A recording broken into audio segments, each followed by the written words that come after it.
இன்றைக்கி நம்ம என்ன பார்க்க போறோம்னா ஹாஸ்டலுக்காக ஹெல்த்தியான ஃபுட்டு. நம்ம ஹாஸ்டல்லே நம்மளுக்கு பிடிக்கவே பிடிக்காதுல சில சாப்பாடலாம், அதுக்கு செய்கிறது ஒரு 10 நிமிஷத்தில் ஈஸியாக செஞ்சு முடிச்சிடலாம்.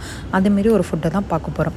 நல்லா பேன் ஹீட் ஆகிடுச்சு. இது கெட்டிலு, குக்கிங் கெட்டிலு 1500 சம்திங்ஸ் தான். இங்கே தான் டி நகரில் நான் வாங்கினேன். கெட்டில் கொஞ்சம் ஹீட் ஆனோன்னா நீங்கள் கொஞ்சோண்டு தண்ணி ஊற்றிக்கோங்க. நல்லா தண்ணி ஊற்றிக்கோங்க, ஓரளவுக்கு தண்ணி ஊற்றிக்கோங்க, ரொம்ப தண்ணி ஊற்றிக்காதீங்க.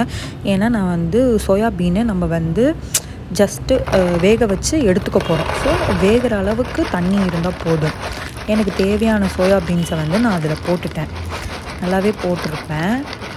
எனக்கு தேவையான சோயாபீன்ஸை நான் போட்டுட்டு நல்லா இப்போ அதை ஜஸ்ட்டு ஸ்பூனை வச்சு நல்லா கிண்டி விட்டுக்கோங்க. நல்லா கிண்டி விடுங்க. அப்போ தான் உள்ளே எல்லாமே தண்ணி அப்படியே இதாக இருக்கும், நல்லாயிருக்கும் உங்களுக்கு. அப்போ தான் சீக்கிரமாக வேகும். அதுக்கப்புறம் வெந்திருக்கான் இல்லையாங்கிறத டெஸ்ட் பண்ணி பார்த்துக்கோங்க. நம்ம போடும்போது ரொம்ப குட்டியாக இருந்துச்சு, இப்போ பார்த்திங்களா எவ்வளோ பெருசாக இருக்குன்னு. இப்போ லைட்டாக நான் அது நல்லா வெந்திருக்காங்கிறத எப்படி கண்டுபிடிக்கிறதுனா, நல்லா அழுத்தி பாருங்கள். இதுமாரி 2ஆக உடையணும். உடஞ்சாலே நல்லா வெந்திருக்குன்னு அர்த்தம். இதுமாரி பாருங்கள், அதுவுமே நல்லா வெந்திருக்கு, பஞ்சு மாரி இருக்குது.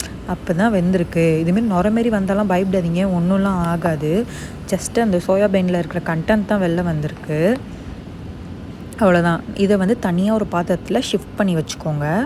அதுக்கப்புறம் இதை கெட்டில் கழுவிட்டு நீங்கள் தேங்காய் எண்ணெய் ஊற்றிக்கோங்க. தேங்காய் எண்ணெயோ உங்களுக்கு பிடிச்ச எண்ணெயோ நீங்கள் ஊற்றிக்கோங்க. உங்கள்கிட்ட என்ன எண்ணெய் இருக்கோ நீங்கள் அதையே ஊற்றிக்கோங்க. அதையே ஊற்றி செஞ்சாலும் ஒன்றும் பிரச்சனை இல்லை.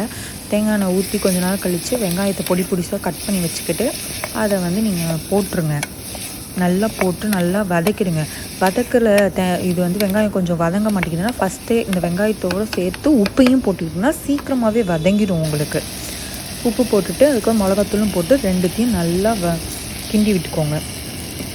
நல்லா கிண்டி விடணும். நம்ம எவ்வளோ கிண்டி விட முடியுதோ அந்தளவுக்கு கிண்டி விடணும். ஏன்னா அந்த மிளகாத்தூள் ஸ்மெல் அடிக்கக்கூடாது, நம்மளுக்கு நல்லா போகணும். ஓகேவா? அந்த அளவுக்கு கொஞ்சம் கிண்டி விட்டுக்கோங்க. கிண்டி விட்டுட்டு ஒரு 2 நிமிஷம் மூடி வச்சுருங்க. மூடி வச்சதுக்கப்புறம் மூடியை எடுத்துட்டு இந்த சோயாபீன் நம்ம தனியாக எடுத்து வச்சுருக்கோமா அதை அதில் போட்டுருங்க. போட்டுட்டு நல்லா கிண்டி விடுங்க. நல்லா கிண்டிட்டு